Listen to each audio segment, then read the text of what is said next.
I shall never forgive you. What's up, guys? Welcome back to Let's Play Basara 3!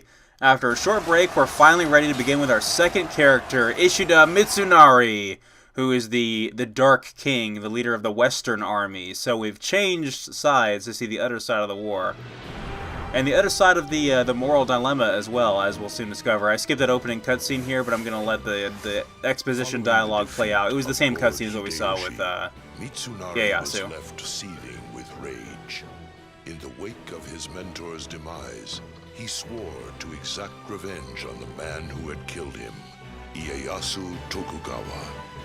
Ieyasu, having once served under Hideyoshi with Mitsunari, betrayed his lord and led a revolt against him. Sickened by Ieyasu's actions, Mitsunari swore to devote his life to making Ieyasu pay for the foul crime he had committed.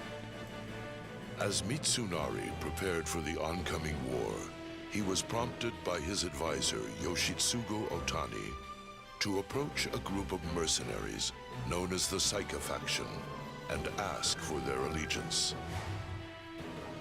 Is it clear to you now, Mitsunari? If we are to triumph in this battle, we will need the might of the Saika behind us. Do you think so, Yoshitsugu? To seek the aid of forces not under Lord Hideyoshi's control. It seems almost blasphemous. Of course. But what if you knew Ieyasu was also seeking an alliance with Saika? Really? Well, we know he is, and we also know if we don't act now and go after the Saika faction, they will become under the control of the Tokugawa. And I promise I, in turn, will take everything from you. Okay, so unlike Ieyasu's route, where we had only one option at the beginning, we actually have two options. We can go after Makuichi, or we can go after the Oda remnants. And they're led, obviously, by the weird, zombified Oichi, so we're going to go fight her right now. So, we saw Oichi in Basara 2 and Two Heroes, obviously. We got that great route with Oichi and Basara 2 Heroes. And we're going to see her again here in Basara 3, but she's going to be very different. Wait. Very different. So, Do not go. I do apologize for the delay in uploads. I took about a week off, so there was one weekend without any uploads because I had just finished Ieyasu's route, so it was a perfect time for a break. And I had a convention. I had Anime Week in Atlanta, which is always a high point of my year, every single year. And I got to cosplay from Basara. I was Kojiro with my friend who was Oichi. And we had the opportunity to meet Travis Willingham and Laura Bailey, who are at the convention, who are the English voices for Kojiro and Oichi, respectively. But I didn't end up actually suffering through that line to get their autographs. Some part of me inside wishes that I did, but at the same time... Also, how is her dress not flying up and flashing us? Maybe it's the armor. Who knows? Anyway, so her mysterious dark phantom hands are going to pick her up and...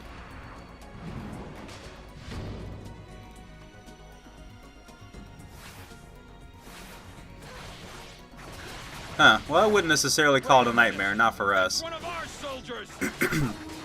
Anyway, I did not get their autographs. I kind of wish I did. I wanted them to sign the Basara 10th Anniversary art book and sign the characters respectfully. But I wanted to spend my money on something more tangible, something that I would appreciate a little bit after the con. So I bought a limited collector's edition for Final Fantasy Tactics, the Japanese version that comes with a clock and some other stuff, and it was really cool. And Jamie, my Oichi friend, being an absolute sweetheart, decided that she's like, hey, I actually don't own Basara 4. I kind of want to buy it, and I pointed out the collector's edition copy to her that I did not own. It was actually a really good price as well. So what does she do? She buys it and takes the game and gives me the rest of the contents, which means that not only does she have a copy of Basara 4 now, but I have the limited edition for Basara 4. So massive credit to her. She's an absolute sweetheart, and she definitely helped me out a lot during that con. If you guys follow up with me on the Facebook page and you've seen some of the complications that I ran into. I was debating making another video about that, but I don't know if it's really worth it at this point. So anyway, you may notice that there's no regular combat units or infantry anywhere, it seems, on Oichi's stage, and we defeated her, and she's coming back again, so something is not quite right with her, and we haven't really been able to nail down exactly what it is from the fandom's perspective. We just know that she's dark, creepy, and disturbing, and it's like something out of a horror game. And it's kind of attractive. Of course, this is sort of like a Japanese trope almost with their fiction, even their like historical fiction, where I think they liked to characterize things like disease and plague with spirits and otherworldly things. So a lot of times you'll get horror-themed stories, games, movies, whatever, that take place in feudal Japan or the Sengoku era because of what the people believed in back then. You know, things like disease and plague, like I said, were depicted as supernatural, otherworldly spirits and things like that here and there. So it's a really interesting concept. So we believe that Oichi is either under the control of Oda Nobunaga's restless spirit, but it goes back and forth between Nobunaga and Azai Nagamasa, because Azai Nagamasa is, I mean, we'd obviously assume he would be a vengeful spirit as well, so it's hard to tell exactly what's going on because it varies depending on the continuity. In the anime continuity, it's absolutely implied that it's Nobunaga's restless spirit, which does tie into the story route in the movie, which I'm not going to spoil because it ties into this game, of course. And then it's somewhere in the game continuity. It's not really fully clarified. Like she says, "My dearly departed" and things like that. If you guys have any kind of concrete evidence that can clarify whether or not it is the vengeful spirit of Nobunaga or the vengeful spirit of Azai Nagamasa that's giving her this power, let us know. But either way, her combat and fighting style has changed drastically since Basara 2 Heroes. My friend Cheyenne, who's my other Basara friend who cosplayed the alternate costume for Oichi from Basara 3, commented on how when she initially played Basara 2 Heroes and fell in love with Oichi, she was used to her fighting style with the double naginatas and everything, and then we went all of a sudden to Basara 3, and then she's fighting with she's slow and sluggish and fights with these phantom vector hands. It's a very different playstyle than what we were used to up until that point, so it's like, what have they done to my character that I actually liked? Anyway, so that's about all I have to say about Oichi as far as this mission goes. We're not really going to see her again for the rest of the game. But she does play a very pivotal role in this game's story with It seems, Mitsunari, what happens towards the end. that you are in a fouler mood than usual. So we do have the Oda remnant soldiers fighting against us now. They are alive. They're not zombies or anything. There are zombies in this game, but we haven't quite gotten there yet. Maybe we will in this route. And there are some some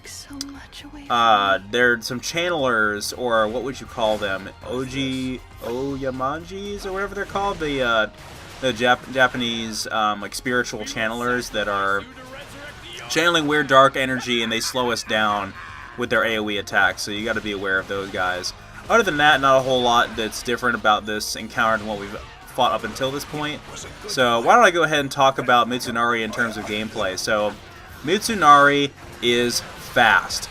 Hella fast. And his whole shtick is his lightning speed. He's kind of small and agile, and his appearance is kind of off-putting, especially when you first see him like in the anime, for instance, at the end of Season 2, when, you know, we've already seen this epic battle between Hideyoshi's other forces and the allied forces that are trying to take him down. And we get the final battle between Masamune and Hideyoshi, and all of a sudden, you know, buff, ripped Ieyasu and Mitsunari just kind of show up. And they played it off like he was going to be a really important character because he's voiced by Troy Baker, and, you know, Troy Baker is, at this point, was becoming a very well-known voice actor, and Troy Baker just outperforms a lot of other people in the majority of the things that he's in.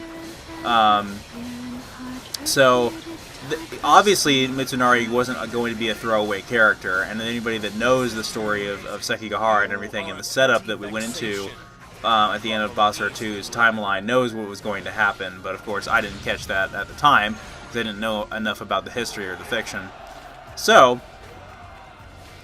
in the game's continuity, of course, Mitsunari has this bloodlust, this absolute passionate vengeance that he must exact against Ieyasu for defeating Hideyoshi and taking away his most valuable purpose in life, which was to serve his lord.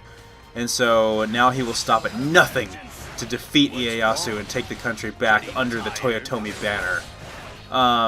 And in the anime continuity, in the last party in the movie, he has that same vitriol and desire for vengeance, but against Masamune, because it was Masamune who defeated Hideyoshi in the anime. So basically the roles are reversed. Which there is quite a lot of animosity between Masamune and Mitsunari, as I established in previous videos, because at the beginning of this story, which is also true in the continuity of the Judge End anime, is that Masamune and Kojiro were going to engage Hideyoshi and were intercepted by Mitsunari, and they... Oh, hang on one second. Okay, so I ended up losing a little bit of footage there because I had to ensure the quality of this recording. I've been known to lose footage for recording entire campaigns at one time in Basara 3 because they're much longer than campaigns in the previous Basara game, so I just had to make sure I didn't lose my entire recording there, and I almost did, so that was pretty clutch there. Anyway, so yeah, so Mitsunari and Judge End, he goes and intercepts Masamune and Kojiro and delivers a just straight up embarrassing defeat to them, and that's one of the things I don't like about Judge End, among many things I don't like about Judge End. That was the first thing that didn't sit right with me, was seeing Masamune and Kojiro just having their asses handed to them by Mitsunari, who at this point was a nobody. Like, you know, where did he become so powerful? Why does he think he can go toe-to-toe against Masamune? And just seeing them actually get, you know, slashed up and the blood and everything was tonally and artistically very different in Judge End than what we were used to with Basara. So I just feel like it was not creatively the correct route to go in terms of having an anime based off of Basara 3. So yeah, I know I had one friend that complained when we were watching Basara. He was complaining, he's like, how do you have a samurai show with no blood?